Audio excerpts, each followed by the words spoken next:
Today is Sunday, June 4th, and you are listening to another episode of Between Heaven and Hell from GodSpeed Ministries. Tonight we read a few verses from the book of Ephesians. Tonight we talk about a few things, including putting on the full armor of God, not going to bed angry and giving the devil a foothold in our lives, and also not boasting ourselves as more important than other people. Stick around to the end of this episode to find out how the father of one of our Godspeed's team members is now in jail. All right, thanks for tuning in on GodSpeed Ministries channel here on YouTube, and for another episode of Between Heaven and Hell. This is a show that was started by Tanya Derenberger, Speak to the Sky, and she did recently pass away from us 16 days ago, a couple Fridays ago, but one of the lasting legacies that she left with me, and hopefully a few others, is that she said, I'm an ordained minister, and I feel guilty because I haven't done anything with it. So, in case I do happen to go, I want to do something with it. And we're hoping that she's led people to Jesus, but now that we're started this show, and I'm going to keep it going as one of the tributes to her, and we're going to read from the book of Ephesians. And Ephesians is not that long of a book. It's 6 chapters. But in church today, I know the pastor was talking about how this is the highest selling book in the entire world, but it is actually, proportionally speaking, one of the least read books in the entire world. And it's important because if it wasn't for Tanya doing this show, I wouldn't be reading from this Bible tonight, and a lot of times we fall into that trap where we think we're good, we think we're doing good, but we kind of stray. And yeah, you might go to church, but it's important to read the Bible because there's some pastors out there that actually don't preach from the Bible, and that's kind of scary. This is the whole cornerstone of the Christian faith. It contains the words of Jesus Christ himself. So that's the goal one day, is when you pass from this planet, is to hear the words, well done, good and faithful servant, and not the words, depart from me, for I do not know you. Because that is an eternity in hell. And when Jesus descended, when he died, he descended and rose again. That means he was in hell and escaped hell, by his own volition, came out of hell and made it to heaven. And a lot of people on this planet, they talk about walking through hell to find the good stuff or to get to heaven. Like sometimes you gotta fight the hard to get the good. People don't have any clue what hell is really like, and it is not a place you ever want to be. But all the time, people leave us, and their hearts are not where they should be, and that's all you have to do is soften your heart. In the book of Ephesians, we'll talk about that, not being callous in heart and living in wickedness. So I'm going to go ahead and cherry pick a few verses from chapter 2 here, starting with verse 8, and it says, For by grace you have been saved through faith, and that not of yourselves, it is the gift of God, not as a result of works, so that no one may boast. And I know last year with a friend, Tommy, we got in an argument, pointing fingers back at each other about who's holier than thou, and you can't be doing that. That's not what Christians do. It's not. Everybody's got good and evil in them. We see evil everywhere. And yes, we most likely are living in the last days. It's kind of easy to see that with everything that's going on, but in oppositional forces, there can't be evil without good. And where Lucifer is, Jesus also is. And everybody's got good and evil in them. It's just a matter of which one you let show through. Let's see here. I do believe chapter 5 is the next verse that we're going to read from. Give me just one moment to flip the page here. Alright, like I said, Ephesians is not a big of a book. Okay, so it talks about the Christian's walk. Let's see here. This is another important verse here, starting with chapter 4, verse 25. Therefore, laying aside falsehood, speak truth each one of you with his neighbor, for we are members of one another. Be angry, yet do not sin, and do not let the sun go down on your anger. And do not give the devil an opportunity. He who steals must steal no longer, but rather he must labor, performing with his own hands what is good, so that he will have something to share with one who has need. So, do not let the sun go down on your anger. Verse 4, chapter 4 of Ephesians, verse 27. And that's important because, yes, we all get mad at people.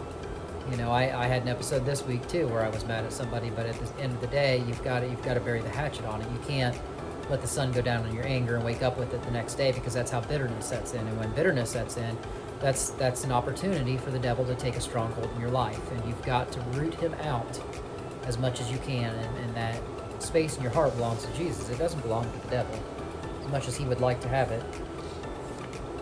Let's see here.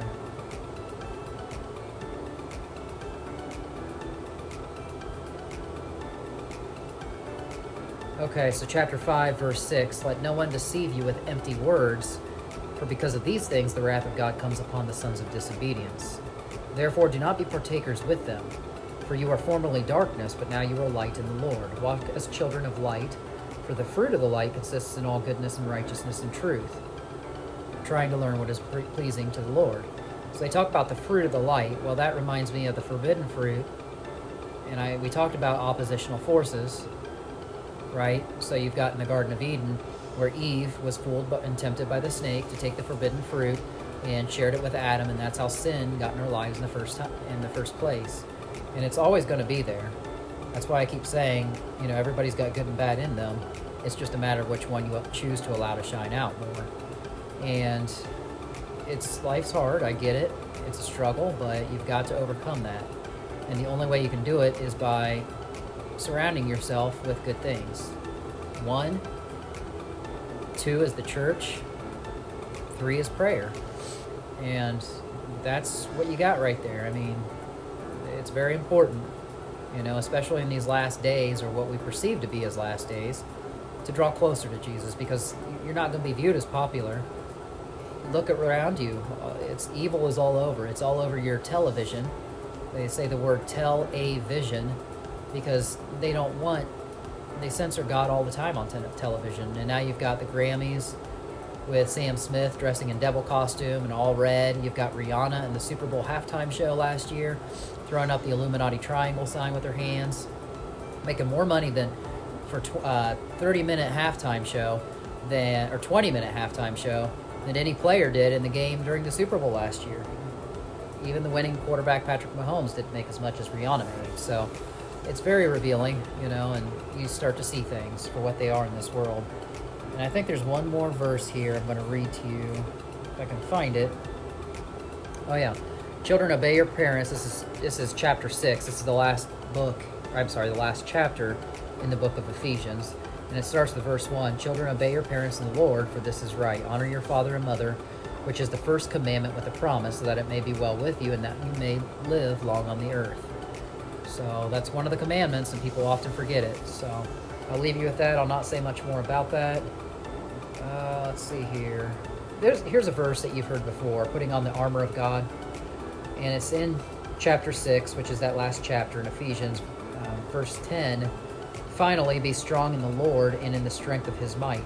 Put on the full armor of God so that you'll be able to stand firm against the schemes of the devil. For our struggle is not against flesh and blood. It's not against the people around you. It's about the world forces of this darkness, against the spiritual forces of wickedness in the heavenly places. Therefore, take up the full armor of God so that you will be able to resist in the evil day, and having done everything, to stand firm. Stand firm, therefore, having girded your loins with truth, having put on the breastplate of righteousness, and having shod your feet with the preparation of the gospel of peace. In addition to all, taking up the shield of faith, with which you will be able to extinguish all the flaming arrows of the evil one, and take the helmet of salvation and the sword of the Spirit, which is the Word of God. So the Word of God is the sword of the Spirit. We talked about how important that is, and now you see it in the book of Ephesians. But they used the metaphors back in that time of what a knight would wear in battle, and today you're facing evil from all directions. So we talked about living in the last days, and it's very important that you stand firm. They said that 3 times in that verse, that you take the shield of righteousness up and deflect all the arrows. I mean, the devil's going to attack you from every direction. You're seeing it, like I talked about, on TV, television.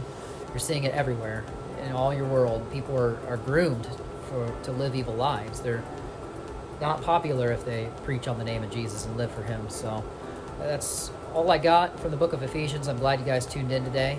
and stuck with me. I've got more news here. We're going to put it right at the end of this video for you. And we wish you guys a great week, and we'll see you next week here on another episode of Between Heaven and Hell during the 9 o'clock hour, hopefully, if I get the time for it, next Sunday night. So thank you again for tuning in.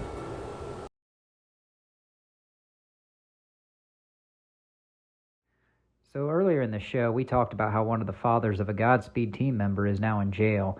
And you're looking at who you know as Bring the Shane, and we've dubbed him that name because of a lifetime full of pain and sadness. And we'll get more into that later, but he is one of our Night Frights contributors, and he'll have a couple stories to share with you guys in the coming shows on this channel. But his dad, Leon Eaton, long story short, he was very abusive when Shane was growing up to him and his mother, and he is an Army veteran, and he was fine when he was on his medications. He was taking medications because he is I think it's called a paranoid schizophrenic, where he just thinks things a lot. And for anybody who knows what paranoid schizophrenia is, it's people just think things that aren't true. And he was fine when he was on his medications for 16 years, but when he went off them a couple months ago, Shane warned them and said he's going to get violent. Here's a news clip from WTTV about what happened. A man has been accused of firing a gun and assaulting two people. Deputies got a domestic disturbance call on Sunday on Bradley Mountain Road. Officers say the suspect had severely beaten a woman and child before shooting a gun. Police used a canine to track the suspect to a creek where he was found hiding in a pipe. The accused's identity hasn't been released yet, and state police are investigating the situation. So it's a sad situation, but since he wasn't on the medications, he believed that his girlfriend was cheating on him, and that led to the violent outbreak. You can see here the damage on his eye as he shot through the passenger window, and it went back and hit himself in the face. So a little bit on the story of Bring the Shane. So some of you guys may already know, and some of you guys may not know, but in 2018 he had committed suicide back when he was on heroin as a way of escaping. His life was just really not in a good spot at all. He felt like his mother didn't love him, and basically it was an act of God that saved his life, because we know that all things happen for a reason, and on the third dose of Narcan, they brought him back, and that was the last dose. So fortunately, God brought him back, and we know that for a fact, but fast forward to 3 years later in 2021, and we're going to show you a video that's going to break your heart with his dad. And this is how you know that despite the years of physical abuse, that his father did love him when he was on his medication. So let's set the scene for you on this video. You see the cop car in the parking lot. Leon Eaton, Shane's father, has already come in, and he thinks that his son has overdosed and died.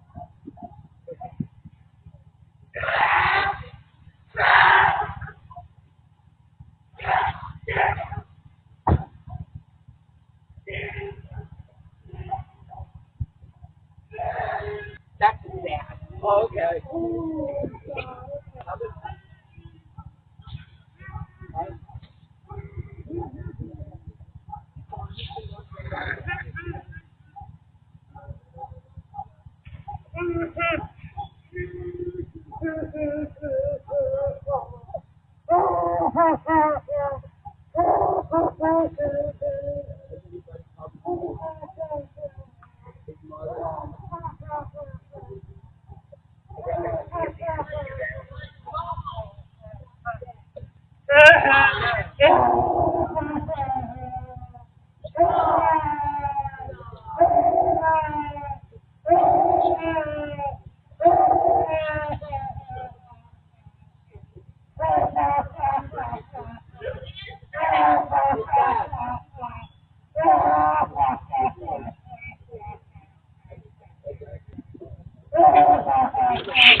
He's next door. Shane, he's in here. No, he didn't go to the tank. Shane's in here. So as you might have guessed, it wasn't him that was dead after all. It was the neighbor. And now the people are going over there and finding out.